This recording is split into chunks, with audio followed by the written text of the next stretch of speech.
नमस्कार, आज की बात में आपका स्वागत है। इस वक्त की अच्छी और ताज़ा खबर आपको बता दूं, चैंपियंस ट्रॉफी लेकर हमारे चैंपियन प्लेयर्स स्वदेश लौट आए हैं। अब से थोड़ी देर पहले कैप्टन रोहित शर्मा और मोहम्मद शमी मुंबई एयरपोर्ट पर पहुंचे। एयरपोर्ट पर खिलाड़ियों का बड़े जोश से शानदार स्वागत किया गया।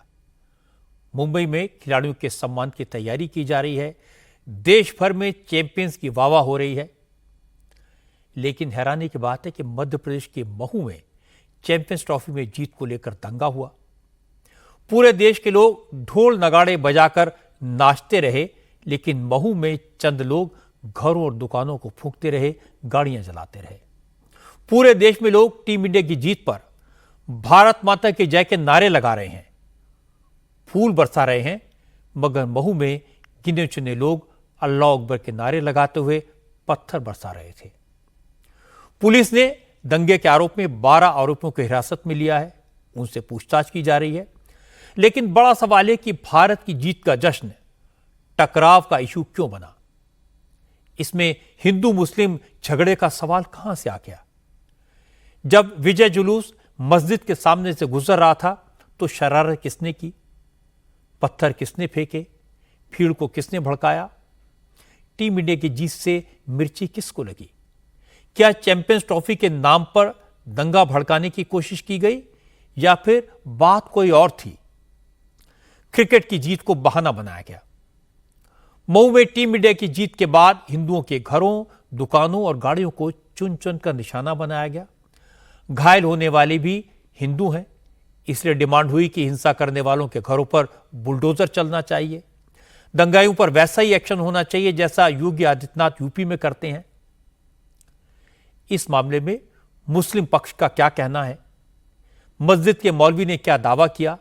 मैं आपको दोनों तरफ की बातें सुनवाऊंगा, लेकिन पहले यह समझ लेते कि कल देर रात महू में माहौल खराब कैसे हुआ।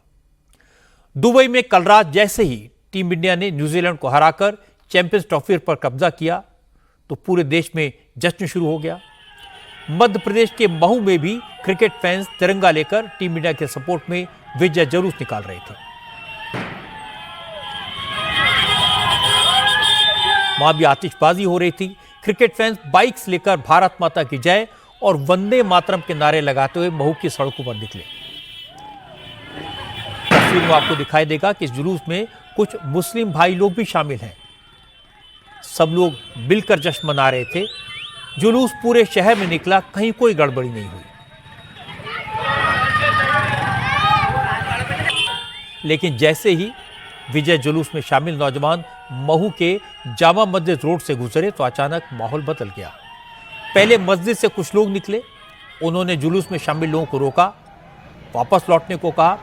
जुलूस में शामिल लोगों ने आगे बढ़ने की कोशिश की तो मस्जिद से बड़ी संख्या में लोग बाहर आए, मारपीट शुरू कर दी और इसके बाद तो अफरा तफरी मच गई। किसी को समझ ही नहीं आया कि हुआ क्या।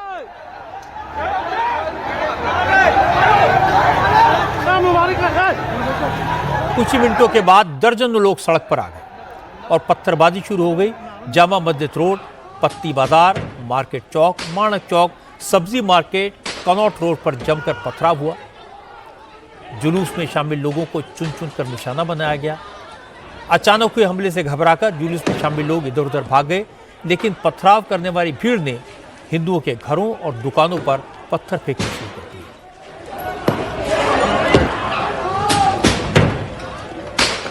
गौर करने वाली बात यह कि पथराव करने वाले पूरी तैयारी के साथ आए थे। उनके हाथों में पत्थर थे, डंडे थे।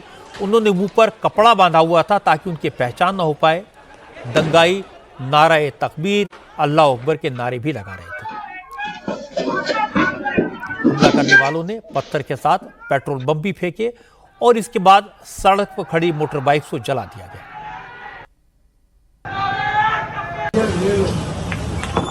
दंगाइयों के सामने जो कुछ आया उसको उन्होंने आग के हवाले कर दिया। 2 घरों को जलाने की कोशिश की गई। सड़क पर खड़े रेडियो और ठेलों को भी जला दिया गया। कार के शीशे तोड़कर उसके अंदर पेट्रोल डालकर आग लगा दी गई। करीब आधा दर्जन गाड़ियां हिंसा की आग में जल गई।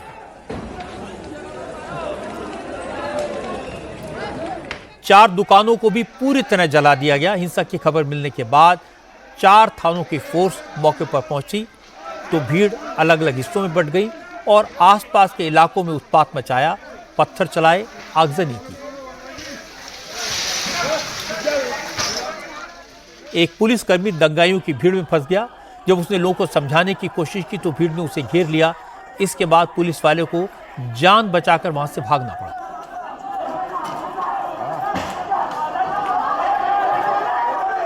कल की हिंसा के बाद महू में सुरक्षा व्यवस्था कड़ी कर दी गई है। हिंसा वाले इलाकों में फोर्स तैनात है, लेकिन दहशत लोगों के दिलों में अभी भी कायम है। महू की जामा मस्जिद के आसपास के इलाके में रहने वाले हिंदू परिवारों ने बताया कि दंगाइयों ने मंदिर को भी टारगेट करने की कोशिश की। हिंदुओं की संपत्ति को चुनकर निशाना बनाया गया। लोगों ने कहा कि दंगाइयों की भीड़ इतनी ज्यादा थी कि उन लोगों की आंखों के सामने उनकी प्रॉपर्टी को जलाया गया और वो कुछ नहीं कर पाए। कुल मिला के हम जश्न मना रहे थे इंडिया जीत के। उस उपरांत ये मोमेडन कुछ लोगों ने पथराव करा, मारा पीटी करा। हमारे मंदिर पे भी सब फोड़ा तोड़ी हुई, जलाया इन्होंने, गाड़ी घोड़े मंदिर पे हमला करने की कोशिश करी। बच्चे छोटे छोटे पटाखे फोड़ रहे थे और रेडी वाले निकले, उसके बाद उनपे ये इधर से पत्थर चलाए।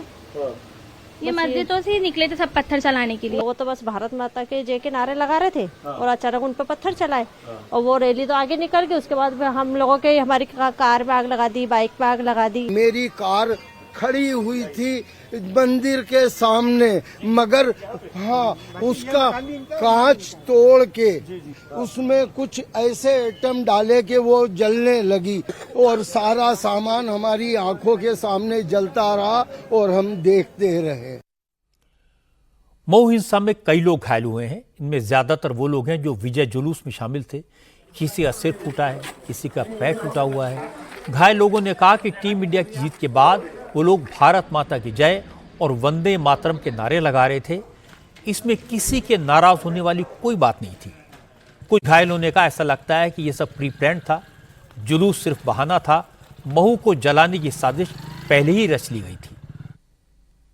इंडिया जीतती है तो जश्न के तौर पे जुलूस वगैरह निकालते हैं, वही सर चीज निकाल रहे थे। सब भाई लोग इकट्ठे ही थे। अब हम वंदे मातरम भारत माता की जय बोल रहे थे।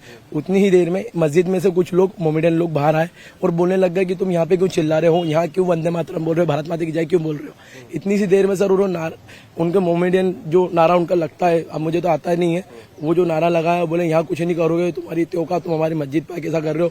वो सर आगे झुंड की झुंड मारना चालू कर दिया। बोले यहाँ पे वंदे मातरम भारत माता के नारे नहीं लगेंगे। और सबसे पहले सर ये भाई की गाड़ी गिरा दी और सबसे इसको 10-15 जनों ने घेर के मारा है। सर वहाँ पत्थर है ही नहीं, वहाँ पत्थर आए कहाँ से। सर पे जो मेरे पत्थर लगाए ऊपर से गच्ची बेस आया, महिला ने, बच्चों ने, बड़ों ने, सब ने। मेरे को उन्होंने घेरा था, घेर के पहले घेर के मारा उन लोगों ने मेरे को। वहाँ पे मस्जिद से आए थे सर वो लोग, तो मस्जिद में से थे, मस्जिद से आए थे और उन्होंने से अचानक पथराव किया और मेरे हाथ में लगी फर्सी, इसमें 4 टाँके लगे हैं। अब मैं आपको दूसरे पक्ष की बात सुनवाता हूं। मुस्लिम पक्ष के लोगों का दावा है कि गड़बड़ी जुलूस में शामिल लोगों ने की। पहले पथराव जुलूस में शामिल लोगों ने किया, मुसलमानों ने तो सिर्फ जवाब दिया। मऊ के शहर काजी मोहम्मद जाबिर ने कहा कि तरावी की नमाज के बाद भीड़ शोर शराबा करती हुई बाहर से गुजरी। भीड़ ने मस्जिद के सामने नारेबाजी की। इसके बाद मस्जिद में सुतली बम फेंका। इसके कारण हालात बिगड़ गए। शहर काजी ने कहा कि जीत का जश्न किसी को मनाना है तो दूसरी जगह पर मनाते, मस्जिद के सामने से जुलूस निकालने की क्या जरूरत थी। इस तरह के जुलूस की परमिशन कैसे दी गई। तरावी की नमाज चल रही थी, उसी बीच में जुलूस यहाँ से शोर शराबा करते हुए निकला और जब तक हम नमाज से फारिग होते, जब तक यहाँ शायद जुलूस का आखिरी हिस्सा बचा होगा, कुछ होगा, नमाज के लिए नमाज से फारिग होकर निकल ही रहे थे तो किसी ने बम अंदर की तरफ फेंका। सुतली बम था वो और उससे पूरा धुआं उठा और पूरी सिचुएशन क्रिएट हो गई और सारे लोग पैनिक हो गए। इस तरह फिर वो बात बढ़ती चली गई। मुझे समझ में ही नहीं आ रहा है कि ये जुलूस आखिर निकला कैसे और दूसरी बात इस रूट से कैसे निकला। पथराव की नौबत ऐसे आई कि पहले वो जिन लोगों ने बम वगैरह जो भी फेंका था, उस फेंकने की वजह से उसके साथ कुछ हाथापाई हुई। हाथापाई में मैं बाहर निकला और मैंने उस आदमी को निकाल कर बाहर निकाला। उसके बाद उन्होंने यहाँ से वो गए और वहाँ से वो वहाँ पहुंचे होंगे और उसके बाद उधर से पथराव शुरू हुआ। आप लोगों की तरफ से पथराव हुआ? वो तो फिर होना ही था, फिर क्यों नहीं होगा, शुरू ही उधर से हुआ है। और अब इस मामले में पुलिस का पक्ष सुनिए। पुलिस ने 17 लोगों के खिलाफ 2 नामजद एफआईआर दर्ज की है, 12 लोगों को अरेस्ट किया है। इंदौर के एसपी रूपेश द्विवेदी ने कहा कि पुलिस की कोशिश शहर में शांति कायम करने की है। सेंसिटिव इलाकों में फोर्स तैनात कर दी गई है। पुलिस माहौल खराब करने वालों को किसी कीमत पर नहीं बख्शेगी। कल चैंपियंस ट्रॉफी मैच के विजय के उपरांत महू नगर में अलग अलग समूहों में लोग विजय जुलूस निकाल रहे थे। तो कुछ एक समूह के लोग जो हैं वो जामा मस्जिद गली से निकले, वहाँ पर कुछ मुस्लिम समुदाय के लोग भी थे। वहाँ पर उनकी बातचीत हुई, विवाद हो गया और इस प्रकार से घटना की शुरुआत हुई। और जो फ्लेयर अप हुआ, इमीडिएटली पुलिस पहुंची वहाँ पर और एक्शन मोड में आई और उसको नियंत्रित किया गया और उसमें कार्रवाई की गई। कुछ स्थानों पे आगजनी की घटनाएं हुई हैं और अभी जो चीज़ें सामने आती जा रही है उसमें हम कार्रवाई करते जा रहे हैं। अभी तक जो एफआईआर हुई है उसमें कार्रवाई भी की गई है और जो आरोपी हैं उनमें लगभग 12 लोगों को हमने अभिरक्षा में भी ले लिया है और हमारी टीम्स लगातार सक्रिय हैं और पकड़ धकड़ कर रही हैं। पुलिस के अफसर भले ही दावा कर रहे हो कि हालात कंट्रोल में है, लेकिन पूरे महू में टेंशन है। हिंदूवादी संगठनों ने आज महू बंद की कॉल दी। कल देर रात हुई हिंसा के विरोध में आज हिंदू संगठनों ने प्रोटेस्ट किया। करीब 5000 लोग जामा मस्जिद रोड पर पहुंच गए।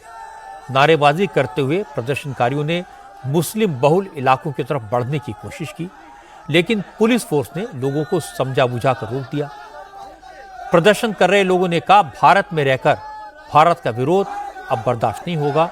जिन लोगों ने हिंसा की उनकी पहचान की जाए, उनके घरों पर बुलडोजर चलवाया जाए। गलत बात, भारत की जीत में वो शरीक नहीं होंगे क्या? भारत में रहकर जय श्री राम के नारे लगाना गलत है क्या? जब यहाँ पर पुलिस और हम कुछ भी बोले, माहौल देश राम राज्य से चलेगा, राम राज्य से चलेगा ये देश। जब माहौल शांत हो चुका है तो इस तरीके से पूरी भीड़ लेकर उन्हीं इलाकों में जाना ये उचित मानते हैं। जो नुकसान हुआ उसका कार्रवाई चाहते हैं उनकी। जब तक कोई दुकान नहीं खुलेगी।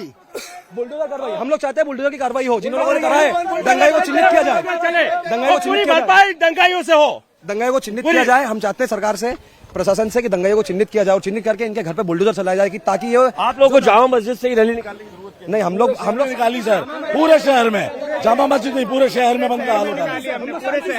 हम लोग शांति से, हम लोग कि जिनने ये काम करा है उसको बस सजा मिलनी चाहिए। मुझे नहीं लगता कि महू में यह प्रॉब्लम इसलिए हुई कि टीम इंडिया की जीत से किसी को मिर्ची लगी। विजय जुलूस में तो हिंदू और मुसलमान दोनों शामिल थे। ऐसा लगा कि चैंपियंस ट्रॉफी का जश्न तो बहाना था। महू में टकराव का माहौल पहले से बनाया गया था और इसमें दोष किसी एक पक्ष का नहीं है। जीत का जश्न मनाने वाले भारत माता की जय के जो नारे लगा रहे थे वो उस समय भी लगाते रहे जब जुलूस मस्जिद के सामने से निकला। ये बात मस्जिद में मौजूद लोगों को नागवार गुजरी। उन्होंने इसे अपनी तौहीन समझा, नाराज हो गए। भीड़ इकट्ठी थी और इस भीड़ ने हिंदुओं पर हमला कर दिया। भावनाओं से भड़की भीड़ जब दंगा करती है तो बेकाबू हो जाती है, फिर कोई उसे रोक नहीं पाता। इसीलिए लोग घायल हुए, दुकानें जली, गाड़ियां फूंक दी गई। फिर दूसरे पक्ष ने भी जवाब देने की कोशिश की। अच्छी बात है कि पुलिस ने समझदारी से काम लिया, बात को बढ़ने नहीं दिया, हिंदुओं को टकराव करने से रोका और दोनों तरफ के लोगों को शांत किया। मैं महू के लोगों को जानता हूं, यहां ज्यादातर लोग मिलजुल कर शांति से रहना चाहते हैं, पर गिने चुने लोग ऐसे हैं जिनकी दुकान टकराव से, झगड़े से, दंगों से चलती है। ऐसे लोगों को पहचानने की जरूरत है, आइसोलेट करने की जरूरत है। अब टीम इंडिया भारत लौट आई है तो महू में सबको मिलकर खिलाड़ियों का स्वागत करना चाहिए। जीत का जश्न हिंदू और मुसलमान दोनों को मिलकर मनाना चाहिए। भारत की जीत के लिए हिंदू और मुसलमान दोनों को मिलकर डांस करना चाहिए। चैंपियंस ट्रॉफी में भारत की शानदार जीत के बाद बहुत सारे लोग बदले हैं। कुछ एग्जाम्पल आपको बताता हूं। कुछ दिन पहले जो लोग टीम इंडिया के प्लेयर्स को निशाना बना रहे थे, चैंपियंस ट्रॉफी जीतने के बाद वो उनकी तारीफ में कसीदे पढ़ रहे हैं। आपको याद होगा, कांग्रेस की प्रवक्ता शमा मोहम्मद ने सेमीफाइनल से पहले कैप्टन रोहित शर्मा का मजाक उड़ाया था, उन्हें मोटा कहा था और सबसे अनइम्प्रेसिव कप्तान बताया था। लेकिन जीत के बाद उन्होंने टीम इंडिया को खास तौर पर बधाई दी। स्पेशली रोहित शर्मा की 76 रनों की शानदार पारी की जमकर तारीफ की। इसी तरह ऑल इंडिया मुस्लिम जमात के अध्यक्ष मौलाना शहाबुद्दीन रिजवी बरेलवी ने चैंपियंस ट्रॉफी में मैच के दौरान रोजा न रखने के लिए मोहम्मद शमी को कोसा था, फतवा जारी किया था, मोहम्मद शमी को इस्लाम से खारिज करने की बात कह दी थी। लेकिन आज उन्हीं मौलाना ने मोहम्मद शमी को देश का नाम ऊंचा करने वाला बताया। मौलाना शहाबुद्दीन रिजवी बरेलवी ने कहा कि टीम इंडिया ने शानदार प्रदर्शन किया, अब मोहम्मद शमी जब घर लौटे तो रमजान के दौरान जो रोजे छूट गए उनकी भरपाई कर लें।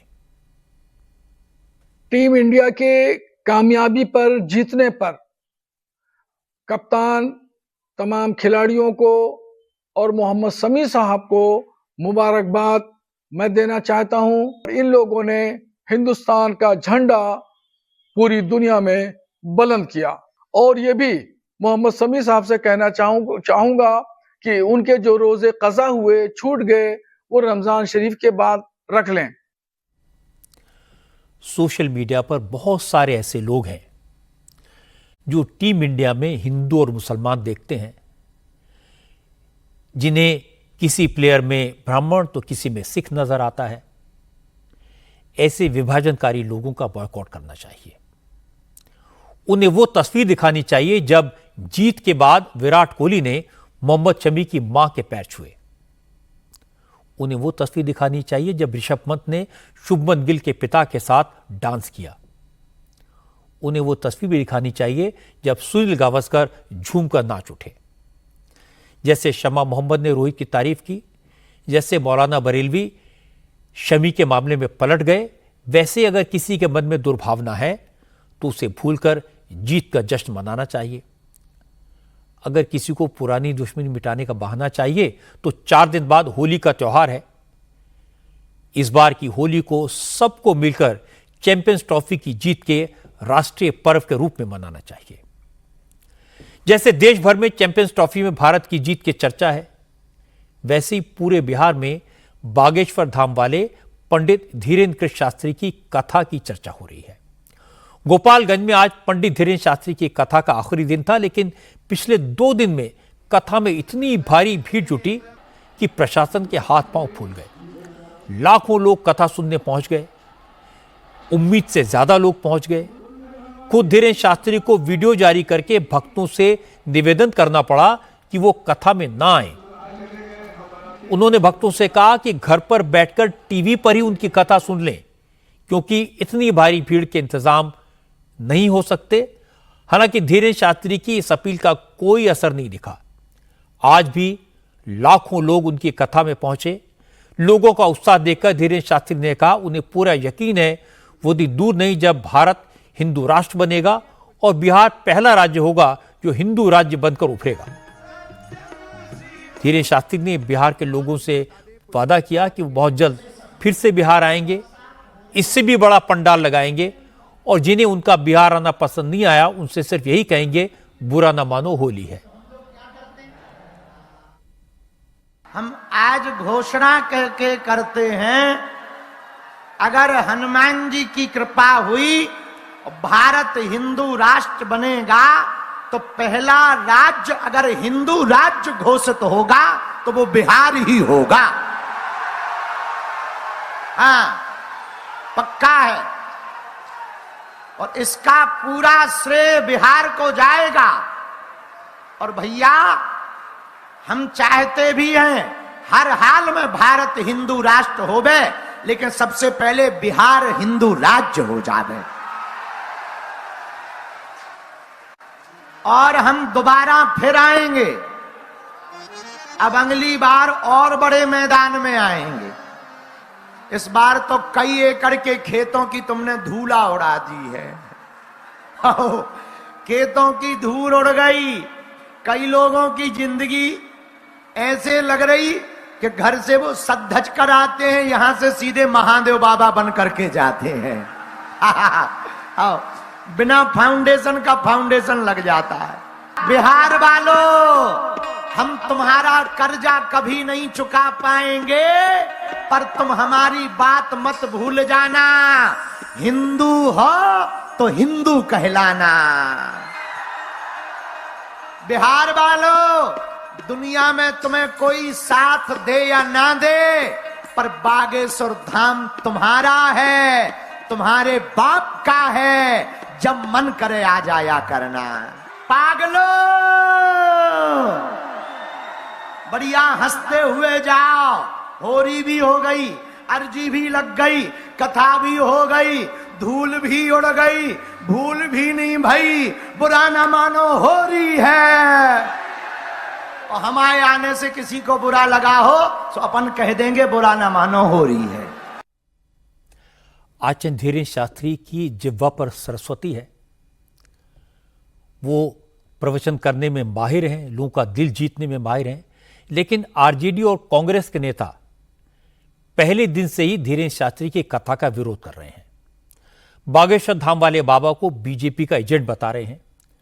आज लालू यादव की बेटी रोहिणी आचार्य ने भी कहा कि बीजेपी चाहे जितनी भी जोर आजमाइश कर ले, कितने भी चोलाधारी बाबाओं को उतार दें, लेकिन बिहार में धार्मिक सौहार्द बिगाड़ने का उनका मंसूबा कामयाब नहीं होगा।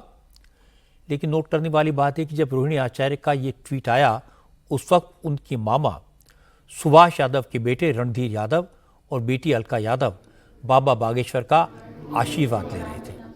हालांकि सुभाष यादव के बेटा बेटी तो बाबा का आशीर्वाद लेकर चुपचाप निकल गए, लेकिन पूर्णिया से सांसद पप्पू यादव ने धीरेन्द्र शास्त्री को नटवरलाल, फ्रॉड, पाखंडी, न जाने क्या क्या कह दिया। पप्पू यादव ने कहा, बिहार में चुनाव करीब आया है, इसलिए ये बाबा नफरत की दुकान लगाने आए हैं। अगर उनका बस चलता तो ऐसे बाबाओं को जेल भेज देते। आप लोग ऐसे गलत लोगों को बाबा मत बोलिए, जिनको न तो सनातन का पता, न अध्यात्म का पता और न ही बिहार के इतिहास का पता। ये जो धीरेन्द्र है, जो दुनिया का नंबर 1 फ्रॉड है, नटवरलाल टाइप का लोग है, इनकी मार्केटिंग करता है देश का सबसे बड़ा नेता पीएम शंकराचार्य इसके खिलाफ बोल चुके हैं, संत खिल इसके खिलाफ बोल चुके हैं। बस नेताओं की गणेश परिक्रमा के चलते ऐसे गलत फ्रॉड और नटवरलाल लोगों की वैल्यू बढ़ रही है। हम रहते तो ऐसे जिनको आप लोग बाबा कहते हैं, इन पर प्रतिबंध लगा देते। इन लोगों का जगह जेल में है। ये लोग समाज को दिग्भ्रमित करते हैं। चुनाव आता है तो नफरत पर बात करते हैं। इसके बाद सीपीएम के नेता अजय कुमार ने कहा कि बीजेपी बिहार में हिंदू मुसलमान करने की कोशिश कर रही है, इसीलिए प्रधानमंत्री नरेंद्र मोदी ने एक नहीं कई बाबाओं को बिहार भेजा है, लेकिन इसका कोई फायदा नहीं होगा। बिहार में जो है ना दंगा फसाद कराने के लिए बीजेपी ने सुनियोजित तरीके से धीरेन्द्र ऐसे लोगों को भेजा है। और वो क्या कहता है, सो आपको पूछना था, वो कहता है बिहार में आ रहे हिंदू को एक करने के लिए। हिंदू बटा हुआ है बिहार में, वो क्या एक करने के लिए आएगा? सवाल वो नहीं है, सवाल है इस बहाने जो है हिंदुत्व की भावना को उभार करके वो एक विशेष दल के लिए वोट को हासिल करने के लिए, उसको पहुंचाने के लिए, उसको फायदा पहुंचाने के लिए। और एक धीरेन्द्र शास्त्री अभी रविशंकर है, 5 बाबा को भेज दिया इससे कुछ बिहार के नहीं है। बिहार की जनता जो है वो फैसला करेगी। आज के जमाने में जब नेता भीड़ जुटाने के लिए लाखों रुपए खर्च करते हैं, साधन संसाधन लगाते हैं, बागेश्वर धाम वाले बाबा की कथा सुनने के लिए लाखों लोग अपने आप आ रहे हैं। और यह वाकई में हैरान करने वाली बात है कि नेता तो रिक्वेस्ट करके भीड़ को बुलाते हैं, पर पंडित धीरेन्द्र शास्त्री भीड़ से रिक्वेस्ट कर रहे हैं कि वो घर वापस चले जाएं क्योंकि जगह कम पड़ गई है। ये किसी चमत्कार से कम नहीं है। अब सवाल है कि जिसके प्रति लोगों का इतना आकर्षण है, आरजेडी और उनके साथी दलों के नेता उन पंडित धीरेन्द्र शास्त्री का इतना विरोध क्यों कर रहे हैं? यह समझना कोई रॉकेट साइंस नहीं है। आरजेडी और उसके साथी दलों की राजनीति में मुस्लिम वोट बैंक एक बड़ी जगह बनाए हुए है और बाबा बागेश्वर हिंदू राष्ट्र की बात करते हैं। इसीलिए उनका विरोध करना आरजेडी और उनके साथी दलों की राजनीति को सूट करता है। बिहार में चुनाव आने वाले हैं, कोई भी पक्ष इन बातों को लाइटली नहीं ले सकता। इसीलिए जैसे जैसे चुनाव करीब आते जाएंगे ये स्वर और तीखे होते जाएंगे। बिहार में विवाद होली को लेकर भी हो रहा है। आज बीजेपी के विधायक हरिभूषण ठाकुर बचौल ने कह दिया कि अगर किसी मुस्लिम को रंगों से ऐतराज है तो होली के दिन घर से बाहर न निकले, घर में ही नमाज पढ़े। अगर घर से बाहर निकले तो दिल बड़ा करके निकले, रंग पड़ जाए तो बुरा न माने। देखिए, साल में 52 जुम्मा होता है और इस बार जुम्मे के दिन होली है। होली साल में एक बार होती है। रंग त्योहार उत्सव का ये पर्व है और रंग अगर लग जाता है तो लोग बुरा मान जाते हैं। तो बड़ा करेजा हो तो बाहर निकले, नहीं तो गंगा यमुना संस्कृति को बढ़ावा देने के लिए, भाईचारा को बढ़ावा देने के लिए उस दिन हिंदू बंधु को ही खेलने दें। वैसे वो लोग तो रंग का व्यापार भी करते हैं, अबीर बेचते भी हैं, बनाते भी हैं, लेकिन अगर कोई लग देता है या किसी पर फेंका उनको पड़ जाता है तो बवाल हो जाता है। इसलिए मैंने कहा कि आप घर पर ही रहें, अब बड़ा करेजा हो तो बाहर निकलें। आपके बयान से भी बवाल शुरू हो गया है, क्योंकि कई पार्टियां जो है इसका विरोध कर रही हैं। आप पार्टी के विरोध करने से क्या होगा, मैंने सही कहा है। लेकिन तेजस्वी यादव ने हरिभूषण ठाकुर बचौल को तुरंत जेल में डालने की मांग की। तेजस्वी ने कहा कि मुख्यमंत्री शिक्षा की बात करने पर महिलाओं को डांट देते हैं। अगर उनमें हिम्मत है तो बीजेपी के इस विधायक के खिलाफ एक्शन लें। तेजस्वी ने कहा कि मुस्लिम भाइयों को परेशान होने की जरूरत नहीं है। आरजेडी के कार्यकर्ता गंगा जमुनी तहजीब की हिफाजत करेंगे, नमाजियों को सुरक्षा देंगे। ये कौन बछौल या उनके पिताजी के बाप का राज है क्या? ये है कौन बछौल? कैसे इस तरह का बयान दे सकता है? और सरकार के मुख्यमंत्री कहाँ है? अचेत अवस्था में है। मुख्यमंत्री अचेत अवस्था में है। महिला जब अपने अधिकार सम्मान के लिए बात उठाती है तो महिलाओं को डांट देते हैं, अति पिछड़ा महिलाओं को डांट देते हैं, दलित महिलाओं को डांट देते हैं। है हिम्मत मुख्यमंत्री को बछौल को बुला करके डांटने की? ऐसे लोगों पर मुकदमा होना चाहिए, FIR होना चाहिए, हिरासत में लेना चाहिए। अगर मुख्यमंत्री में हिम्मत है तो इनको हिरासत में लिया जाए। ये बिहार है, बछौल समझ लो तुम। यहाँ एक मुसलमान भाइयों की रक्षा 5-5, 6-6 हिंदू करेंगे। और यही नहीं, तुम जैसे, तुम्हारे बाप तो गरिया जैसे बहुत लोग आए, सब लोगों को बिहार ने निपटा दिया। तुम जो चाहते हो दंगा फसाद कराना, भले ही हमारी सत्ता रहे या ना रहे, जब तक हमारी पार्टी और हमारे लालू जी के विचारधारा को मानने वाले लोग हैं, देश के संविधान को मानने वाले लोग हैं, तब तक जो है इनके एजेंडा को हम लोग कामयाब होने नहीं देंगे। विधायक हरिभूषण का बयान और तेजस्वी यादव का जवाब उसी वोट बैंक की राजनीति का परिचायक है जिसका जिक्र मैंने थोड़ी देर पहले किया था। हरिभूषण जैसे बीजेपी के नेताओं के लिए जरूरी है कि वो हिंदुओं को एक रहने, सेफ रहने की बात करें, और तेजस्वी की राजनीति के लिए जरूरी है कि वो गंगा जमुनी तहजीब की और मुसलमानों को सुरक्षा देने की बात करें। बिहार में चुनाव का माहौल है, इसलिए ये बातें और भी खुलकर कही जा रही हैं। अब बात करते हैं महाराष्ट्र की। यहां महाकुंभ और गंगा जल को लेकर सियासत हो रही है। असल में राज ठाकरे ने महाकुंभ में गंगा जल पीने वालों का मजाक उड़ाया। पुणे में अपनी पार्टी के 19वें स्थापना दिवस समारोह में राज ठाकरे ने कहा कि गंगा जल साफ नहीं है, पीने लायक नहीं है। राज ठाकरे ने कहा कि उनकी पार्टी के नेता बाला नंदगांवकर महाकुंभ में गए थे, वहां से गंगा जल लाए और उन्हें पीने के लिए दिया तो उन्होंने साफ मना कर दिया। राज ठाकरे ने कहा कि उन्होंने सोशल मीडिया पर देखा था कि महाकुंभ में करोड़ों लोग संगम में डुबकी लगा रहे थे और जहां इतने लोग नहा रहे हों वहां का पानी कैसे पिया जा सकता है। राज ठाकरे ने कहा कि लोगों को अंधी श्रद्धा से बचना चाहिए, इससे नुकसान होता है। आमच्या बाळा नांदगावकर इथे त्या ह्याच्यातनं घेऊन आले, काय ते छोट्याशा कमंडलूमधनं पाणी घेऊन आले. म्हटलं मी नाही पिणार. सोशल मीडियावरती बघतोय माणसं तिथे आलेल्या बाया बिया घासतायत आणि बाळा नांदगावकर साहेब गंगेचं पाणी कोण पिईल ते पाणी आणि तिकडे जाऊन जाऊन आंघोळ करतायत. मला माहिती आहे, मी कित्येक स्विमिंग पूल बघितले असे जे सुरुवातीला उद्घाटनाच्या वेळेला निळे होते, हळूहळू हिरवे हिरवे व्हायला लागले. कोण जाऊन त्याच्यामध्ये मला सांगा पडेल त्यात गंगेत? ह्यानं तिथे काहीतरी केलं ते मी इथे पितोय. श्रद्धेला पण काय अर्थ आहे की नाही? एक नदी या देशामधली स्वच्छ नाहीये, एक नदी. आणि आम्ही काय नदीला माता. राज ठाकरे के इस बयान पर बीजेपी के नेताओं ने सख्त नाराजगी जाहिर की.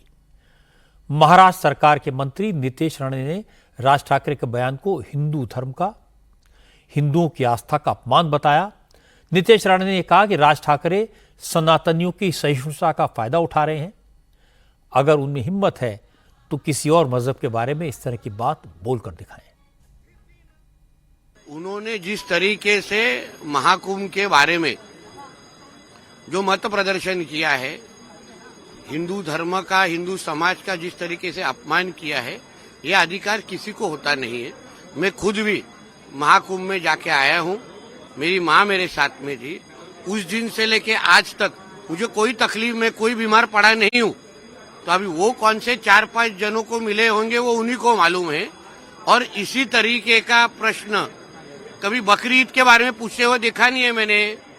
क्यों बकरी ईद के वक्त भी बहुत सारा खून अपना नदी और पानी में चला जाता है. उसके बारे में कोई भी बोलने की हिम्मत क्यों नहीं करता? सारा का सारा प्रश्न हमारे हिंदू धर्म के बारे में क्यों पूछा जाता है? अभी भी रोजा और ये सब ईद का माहौल है. तभी ये मोहम्मद अली रोड और ये सब में जाके आप देखो ना क्या माहौल है. सब तरीके की गंदगी की जाती है. तभी कोई पूछने का हिम्मत करता नहीं है. इस मामले में कांग्रेस के नेता राज ठाकरे के सपोर्ट में उतर आए. विजय वटेटीदार ने कहा, राज ठाकरे ने जो कुछ कहा वो सच है. गंगा का पानी प्रदूषित है, पीने लायक नहीं है. राज ठाकरे जी ने सच कहा है, वहाँ की सच्चाई जो कहा है उन्होंने कहा है. राज ठाकरे कभी कभी सच बोलते हैं, इसका आनंद है, हमें बहुत खुशी है. और रवा सवाल आस्था का और अंधश्रद्धा का, मुझे आस्था से ज़्यादा वहाँ अंधश्रद्धा ज़्यादा ही दिखी, ये भी मैं कहूँगा. शरद पवार की पार्टी के जितिन अवार्ड ने भी राज ठाकरे का साथ दिया. जितिन अवार्ड ने कहा, जो बात वो खुद कहने से डर रहे थे वो राज ठाकरे ने कह दी और उन्होंने बहुत बहादुरी का काम किया. नहीं, मैं कुछ नहीं कहूंगा. उनके डेयरिंग को सलाम करूंगा. किसमें हिम्मत है कहने की? मुझे लग भी रहा है तो भी मैं कह नहीं सकता. मुझे लग भी नहीं रहा है, नहीं तो कल मेरे घर पे पत्थर मारेंगे. इसको कैसा लगा? जो कुछ राज ठाकरे ने कहा है और वो भी भले मंच से कहा है, उसकी डेयरिंग को सलाम. इंटरेस्टिंग बात यह कि जितिन अवार्ड की पार्टी के एक और नेता रोहित पवार ने राज ठाकरे को आस्था के मुद्दों पर संभल कर बोलने की सलाह दी. रोहित पवार ने कहा, वो खुद भी परिवार के साथ महाकुंभ में डुबकी लगाने के लिए गए थे. वहां से सबके लिए हजारों लीटर गंगा जल लाए थे. पानी में थोड़ी बहुत गंदगी थी, उसे साफ करवाकर लोगों को बांटा था, लेकिन इस तरह के बयानबाजी नहीं की. मैं खुद वहां पे गया था, पवित्र स्नान किया, वहां पे डुबकी लगाई और महाराष्ट्र के बहुत सारे लोगों के लिए शुरुआत के स्वरूप में वहां से मैंने हजारों लीटर पानी लाया था. लेकिन वो जो पानी था उसमें पोल्यूशन के कुछ एक अंश थे. और पानी तो बहुत पावरफुल है, उस पानी का ताकत कोई कंपेयर नहीं कर सकता. लेकिन अगर वो पोल्यूशन के अंश समझो उस बॉटल में, वो पानी में अगर हमने दिए होते और एक बहुत लहान शिशु को या बच्चों को वो पानी दिया होता, या समझो उसके नहाने में वो मिक्स किया और उसको कुछ रिएक्शन पोल्यूशन के कारण, पानी के कारण ने, तो उसके लिए मुझे भी वो पानी थोड़ा सा फिल्टर करना पड़ा था. तो मेरा जो कहना है, पोल्यूशन के बारे में बात करें तो ध्यान देने की जरूरत है. लेकिन अगर आप स्टेटमेंट देते हुए किसी की भी धार्मिकता हर्ट होती है तो वो सब नेताओं ने उसके बारे में कुछ एथिक्स रखने चाहिए. गंगा जल के बारे में नई बात आपको बता दूं, सेंट्रल पोल्यूशन कंट्रोल बोर्ड की रिपोर्ट आई है. यह रिपोर्ट नेशनल ग्रीन ट्राइब्यूनल को सबमिट की गई है. इस रिपोर्ट में कहा गया कि गंगा का पानी महाकुंभ के दौरान नहाने के लिए फिट था, बिल्कुल ठीक था. और अब ऐसा लगता है कि राज ठाकरे ने जोश में आकर गंगा का पानी दूषित होने की बात तो कह दी, गंगा जल का मजाक तो उड़ा दिया, लेकिन बाद में उन्हें एहसास हुआ कि गलती हो गई, क्योंकि यह मामला लोगों की श्रद्धा से जुड़ा है. मां गंगा का जल लोगों की आस्था और विश्वास से जुड़ा है। और जब उद्धव ठाकरे की तरफ से प्रियंका चतुर्वेदी ने कहा कि वो प्रयागराज गई थी, उन्हें तो पानी से दिक्कत नहीं हुई, और जब रोहित पवार ने कहा उन्होंने महाकुंभ में डुबकी लगाई थी और वो गंगा जल लेकर आए, तब जाकर राज ठाकरे को समझ आया कि दाव उल्टा पड़ गया, लेने के देने पड़ सकते हैं। तो उन्होंने अपनी पार्टी के प्रवक्ता से सफाई दिलवाई कि उनका इरादा किसी के अपमान का नहीं था, लेकिन तब तक देर हो चुकी थी, तीर कमान से निकल चुका था और राज ठाकरे को इसका नुकसान तो होगा। आज संसद के बजट सेशन का दूसरा हिस्सा शुरू हुआ और पहले ही दिन विपक्ष ने जमकर हंगामा किया। लोकसभा और राज्यसभा में डीएमके के सांसदों ने न्यू एजुकेशन पॉलिसी में भाषा का मुद्दा उठाया। सदन की कार्रवाई शुरू होते ही डीएमके के सांसद टी सोमती ने आरोप लगाया कि न्यू एजुकेशन पॉलिसी थोपने के लिए मोदी सरकार ने तमिलनाडु का फंड रोक दिया है। मोदी सरकार पैसा रोककर तमिलनाडु सरकार को न्यू एजुकेशन पॉलिसी लागू करने, 3 लैंग्वेज फॉर्मूले को एक्सेप्ट करने के लिए मजबूर करना चाहती है। ये देश के फेडरल स्ट्रक्चर के लिए खतरनाक ट्रेंड है।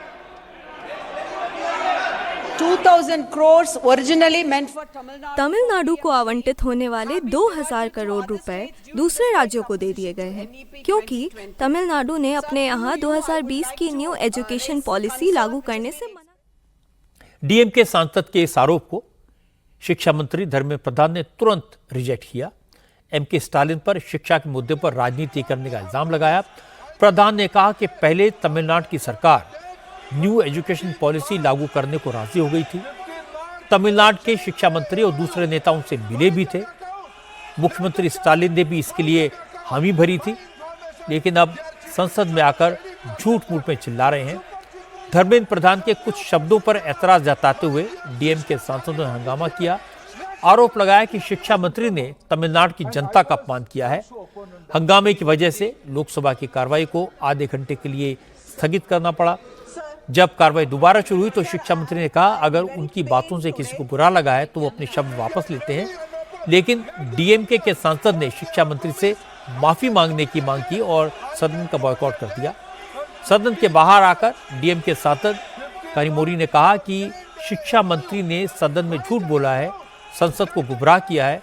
तमिलनाडु का शुरू से यही स्टैंड रहा है कि वो अपने यहाँ न्यू एजुकेशन पॉलिसी को पूरी तरह लागू नहीं करेगा। 3 लैंग्वेज फॉर्मूला उसे स्वीकार नहीं है। The union government has not released funds, saying that केंद्र सरकार तमिलनाडु के हिस्से का फंड नहीं जारी कर रही है। केंद्र सरकार कह रही है कि जब तक तमिलनाडु की सरकार न्यू एजुकेशन पॉलिसी और 3 भाषाओं का फॉर्मूला लागू करने को राजी नहीं होती है, उनको लगभग 2000 करोड़ रुपए फंड नहीं दिया जाएगा। आज शिक्षा मंत्री ने तमिलनाडु की जनता का अपमान किया। उन्होंने हमारी सरकार को और हमारे सदस्यों को झूठा कहा। उन्होंने हमें असभ्य कहकर तमिलनाडु की जनता के आत्मसम्मान को भी ठेस पहुंचाई है। हमारे मुख्यमंत्री ने साफ साफ कहा है कि हम नेशनल एजुकेशन पॉलिसी को पूरी तरह से स्वीकार नहीं कर सकते हैं। इसके कुछ हिस्सों पर हमें ऐतराज है और सबसे बड़ा मसला 3 लैंग्वेज पॉलिसी का है। तमिलनाडु 3 लैंग्वेज पॉलिसी को कभी स्वीकार नहीं करेगा। उन्होंने तमिलनाडु के वाजिब हक का फंड क्यों रोक रखा है? शिक्षा का विषय केंद्र सरकार के पास नहीं है, ये संविधान की समवर्ती सूची का हिस्सा है। तमिलनाडु का भी शिक्षा के विषय पर अपनी बात कहने का पूरा हक है। तमिलनाडु क्या चाहता है वो क्यों नहीं सुन रहे हैं? संसद में धर्मेंद्र प्रधान के बयान पर तमिलनाडु के मुख्यमंत्री स्टालिन ने तीखी प्रतिक्रिया दी। स्टालिन ने ट्विटर पर लिखा कि शिक्षा मंत्री धर्मेंद्र प्रधान अहंकारी हैं, उनको अपनी जुबान पर काबू रखना चाहिए। स्टालिन ने कहा उन्हें उम्मीद है कि प्रधानमंत्री मोदी तमिलनाडु के लोग की बात सुनेंगे, नागपुर का एजेंडा लागू नहीं होने देंगे। लेकिन धर्मेंद्र प्रधान का कहना है कि केंद्र सरकार किसी भी राज्य पर कोई दूसरी भाषा थोप नहीं रही है। शिक्षा मंत्री ने कहा अगर ऐसा होता तो कर्नाटक और हिमाचल प्रदेश जैसे विपक्षी दल वाले राज्य न्यू एजुकेशन पॉलिसी लागू करने के लिए क्यों राजी होते। हालांकि पार्लियामेंट में शोर शराबे के बीच धर्मेंद्र प्रधान की बात अनसुनी रह गई, लेकिन धर्मेंद्र प्रधान ने इंडिया टीवी के एजुकेशन कॉन्क्लेव में इस मुद्दे पर डिटेल में बात की थी।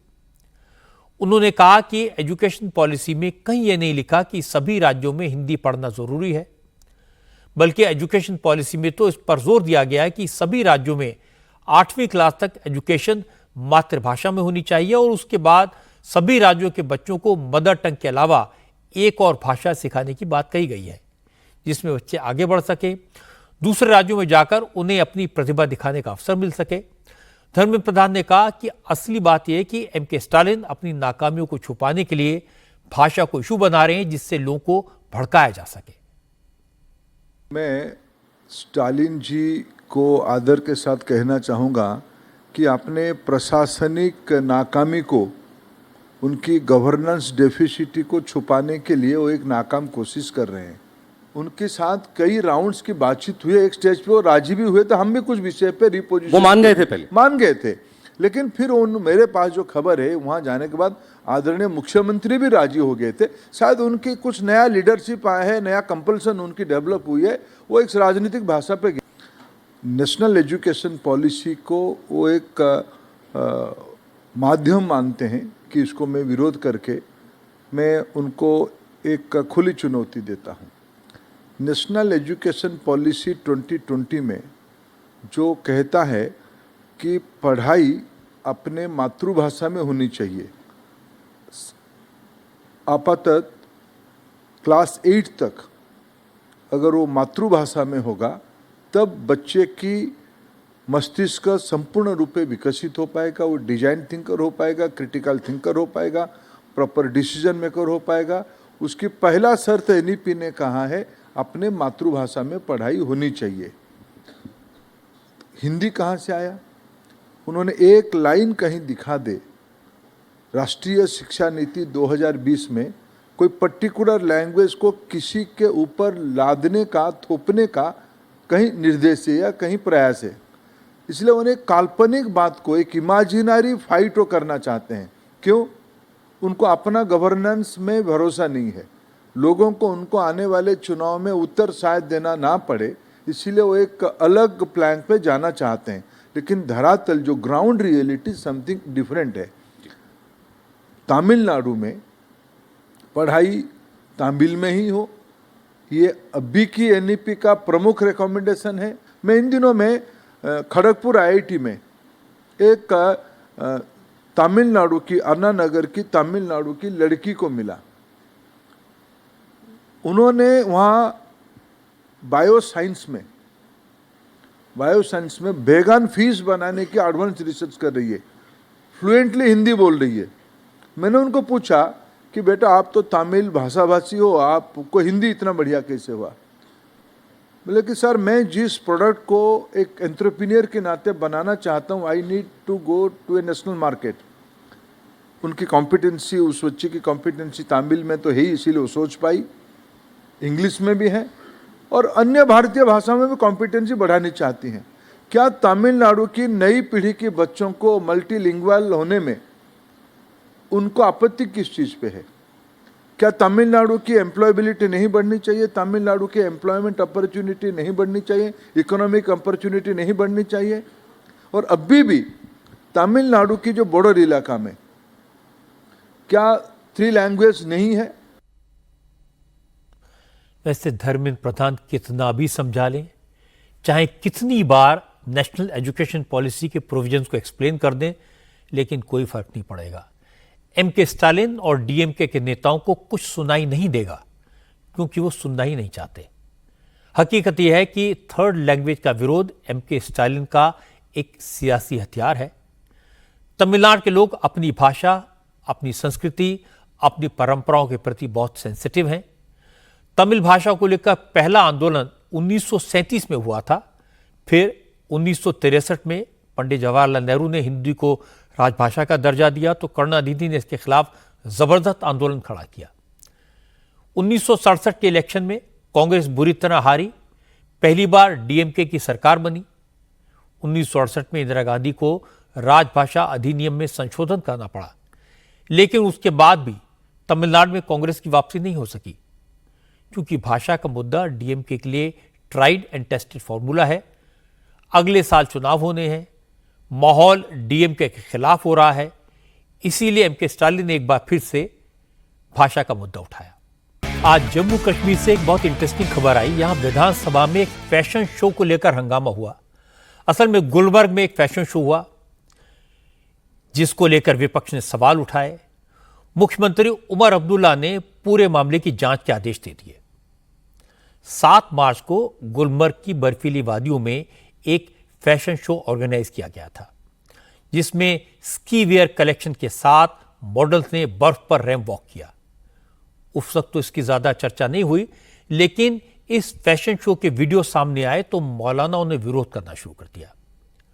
हुर्रियत के चेयरमैन मीरवाइज उमर फारूक ने ट्विटर पर लिखा कि रमजान के पवित्र महीने में गुलमर्ग में एक अश्लील फैशन शो आयोजित किया गया, इसे कैसे बर्दाश्त किया जा सकता है। और इसके बाद असेंबली में पीडीपी के नेताओं ने इशू को उठाया, कहा कि रमजान के महीने में जुमे के दिन जम्मू कश्मीर में फैशन शो के नाम पर अश्लीलता की गई और सरकार खामोश बैठी है।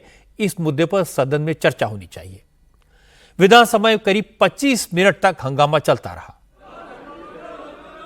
इसके बाद उमर अब्दुल्ला ने कहा, जो हुआ वो गलत था, सरकार से इस तरह के आयोजन की परमिशन नहीं ली गई थी और जैसे उन्हें पता चला उन्होंने जांच के आदेश दे दिए। जिन लोगों ने उस फैशन शो को ऑर्गेनाइज किया था, उन्होंने अपने अकल का इस्तेमाल नहीं किया। उन्होंने लोगों के जज्बात के बारे में नहीं सोचा। उन्होंने इस बारे में नहीं सोचा कि वो कहां पे कर रहे हैं और किस वक्त में कर रहे हैं। कुछ लोगों ने ये कहा कि रमजान के पाक महीने में ये नहीं होना चाहिए था। मैं तो ये मान के चलता हूं कि जो मैंने देखा वहां पे, वो तो रमजान छोड़िए, साल के किसी भी दिन वो नहीं होना चाहिए। इस फंक्शन में हुकूमत का कोई रोल नहीं था। अगर हमसे इसके लिए इजाजत मांगी गई होती, हम इजाजत नहीं देते, लेकिन क्योंकि प्राइवेट फंक्शन था, प्राइवेट होटल में रखा गया।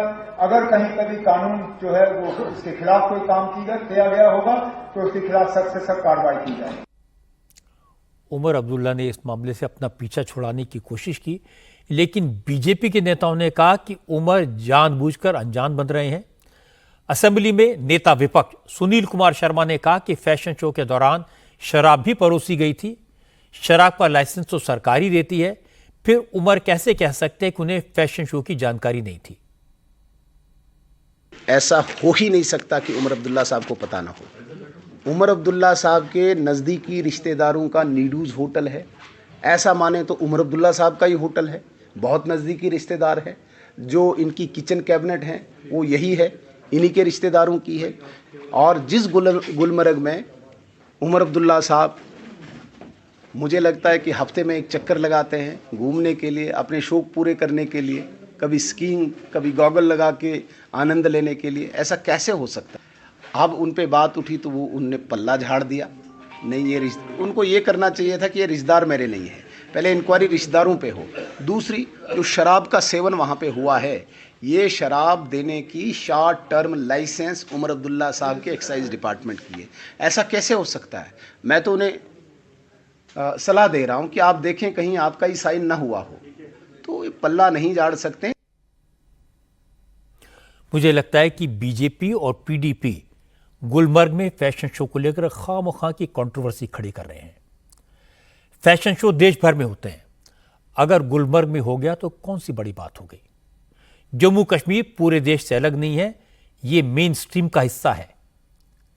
फैशन शो देश के जिस भी हिस्से में हो, जिसे प्रॉब्लम है वो फैशन शो में ना जाए, उसे ना देखे, लेकिन इस पर रोक लगाने की, लगाम लगाने की, इसे अपराध बताने की वकालत करना ये ठीक नहीं है।